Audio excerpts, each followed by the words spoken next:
La Red de la Promoción de la Lectura y Escritura al norte de la Ciudad de México presenta El Canto del Cenzontle, un programa radiofónico dedicado a la promoción de la lectura y escritura.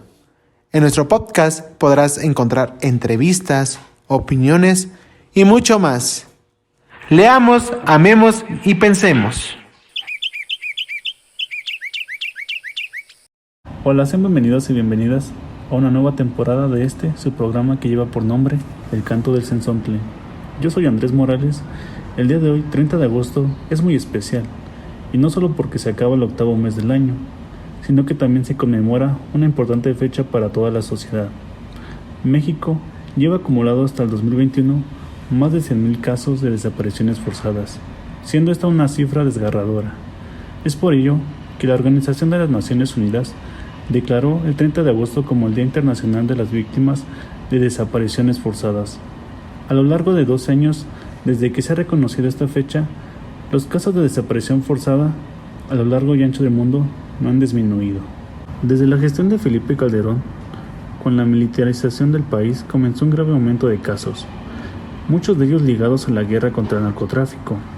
Esta fecha se estableció no solo para visibilizar a las víctimas de desaparición.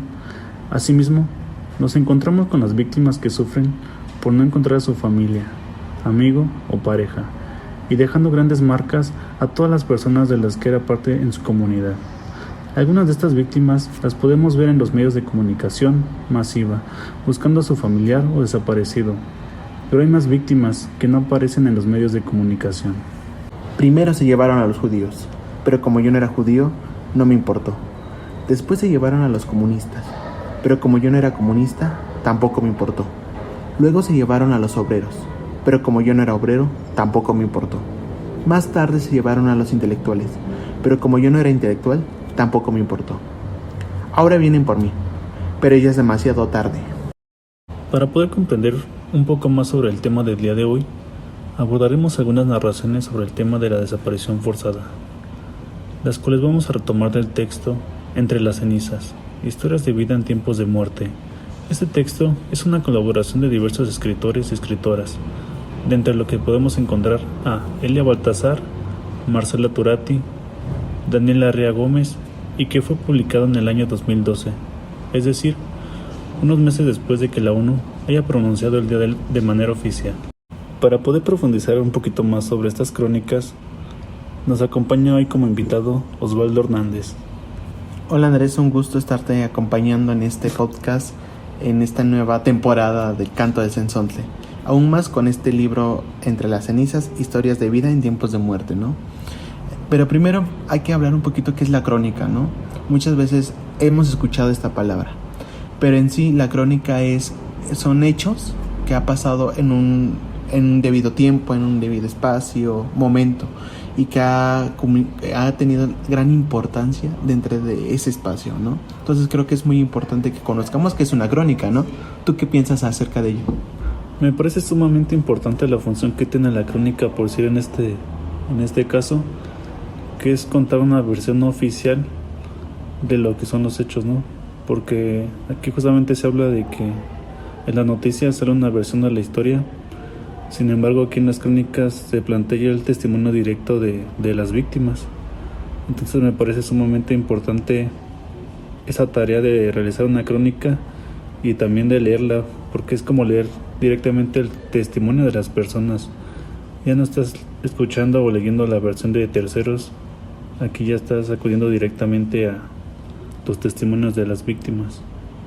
Y algo muy importante creo que es también la experiencia de lo que uno vive, ¿no? Entonces, es eso, darle la importancia y saber qué es la crónica. Bien, permíteme preguntarte, Osvaldo, a partir de tu lectura, ¿tú qué responderías a esta pregunta?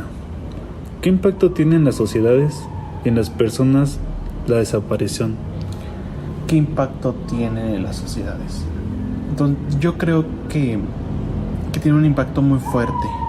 Desde hablar o decir desapareció esta persona, ¿no? Y lo vemos mucho en las redes sociales, ¿no? Que desaparece alguien, desaparece algo.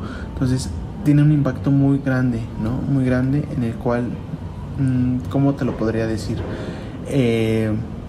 Sí, justamente que tienen el impacto grande que no sabemos cómo actuar en ese momento. Y a partir de la lectura, pues lo vemos, ¿no? En esa crónica. En las crónicas o varias crónicas que se ven ahí, ¿no? Que es tanta la desesperación que buscan, ¿no? Algo.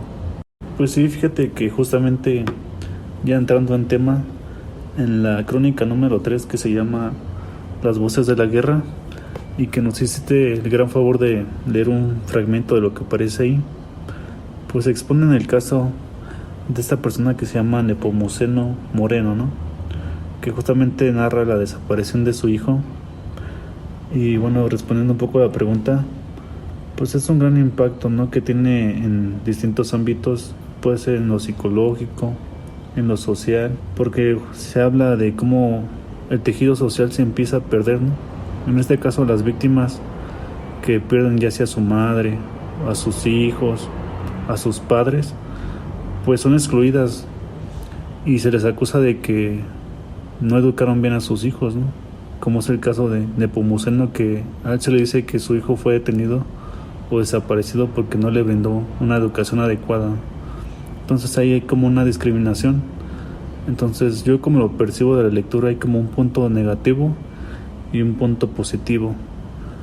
En el punto negativo pues está esa parte, ¿no? La discriminación, se vive la desigualdad, la injusticia, pero quizá en el punto positivo nos encontramos con esa alianza que se da entre las familias. En este caso, bueno, en esta crónica que yo les comento, que es la número 3, pues habla de cómo Nepomuceno conoce a Sicilia, que es un poeta que justamente también está padeciendo la desaparición de su hijo, y ahí se conectan entre ellos, ¿no? Existe una lucha por que exista la justicia y a partir de ahí existe todo un movimiento, ¿no? Claro, nos hablas de dos cosas negativas y positivas, ¿no? A lo que yo veo como que las positivas, ¿no? Ese acogimiento hacia las personas, y lo negativo de que tendemos a un prejuicio, que por qué hacía esto, porque no le dio la educación como debiera, ¿no? Y ahí a mí se me hacen preguntas, ¿no? Se me hacen cuestionamientos de qué educación debemos de tener, ¿no? ¿Qué acogimiento debemos de tener hacia las personas?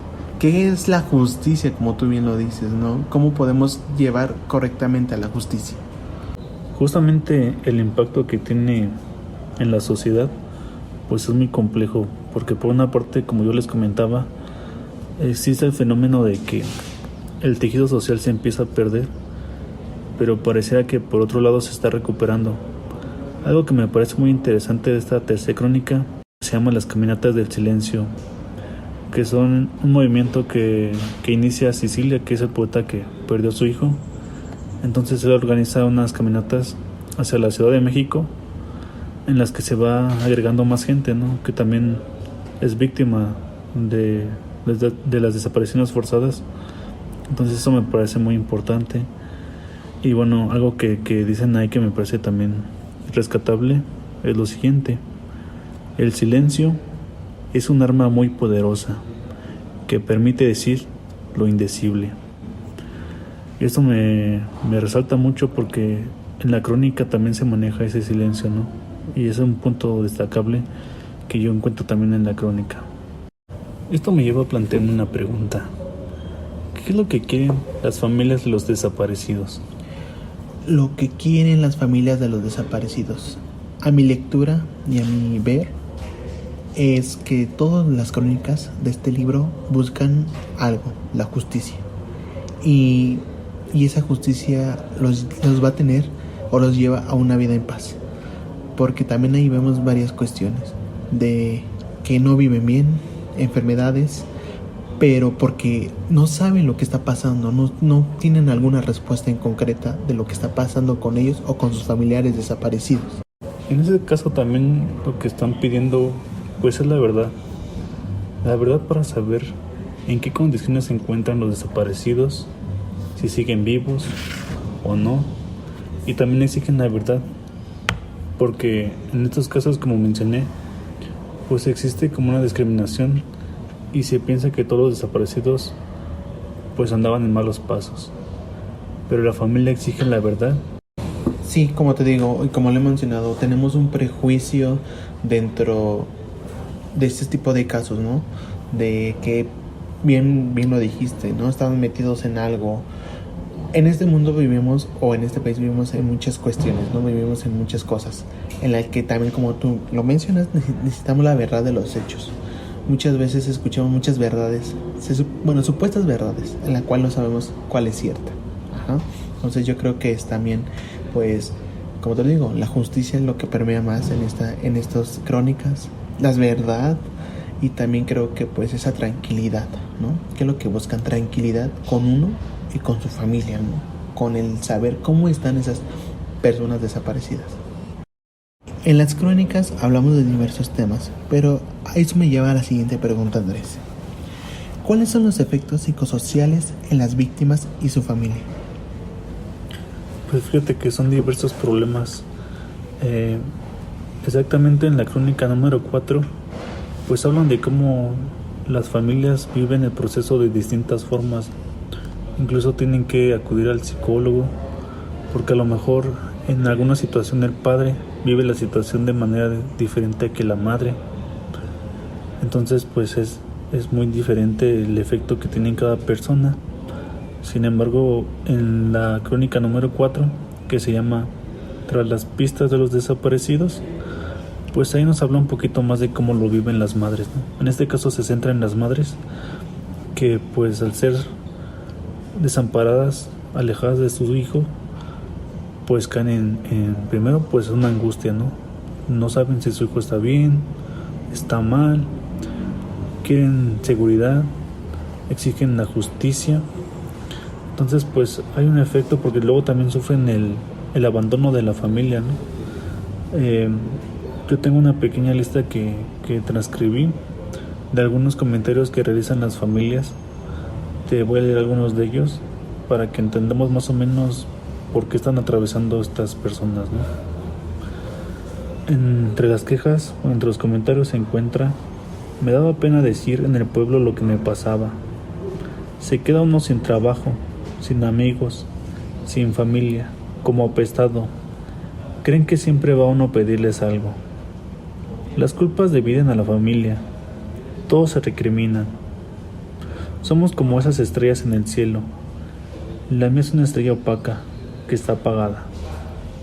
Y pues ahí se ve más o menos un poco de este efecto, ¿no? Cómo las afecta, no solo a nivel personal, sino a nivel social, ¿no? El día de hoy hablamos un poco de la importancia del Día Internacional de las Víctimas de Desapariciones Forzadas. Además de poder reconocer este problema de la desaparición forzada y las diversas maneras en que se manifiesta dicha problemática, dejando siempre a más de una víctima. Me gustaría dejarlos con una pregunta que hace alguna de las madres en estas crónicas. ¿Ustedes qué harían? Muchas gracias por venir el día de hoy, Osvaldo, por ayudarnos a hablar de esta problemática. Gracias por invitarnos, por estar en apoyo contigo. Creo que esto es un tema muy importante que hoy se conmemora, ¿no? 30 de agosto. Y al leer estas crónicas en el libro Entre las cenizas, me llevo algo muy importante. Cada crónica tiene lo importante y lo impactante. Se nota el sentimiento, el dolor, el enojo de cada persona que lo escribió o de las personas que lo narran. Se habla de un dolor muy profundo, la injusticia que abunda, ¿no? Todo lo que viene detrás de todo eso, como ya lo hemos mencionado.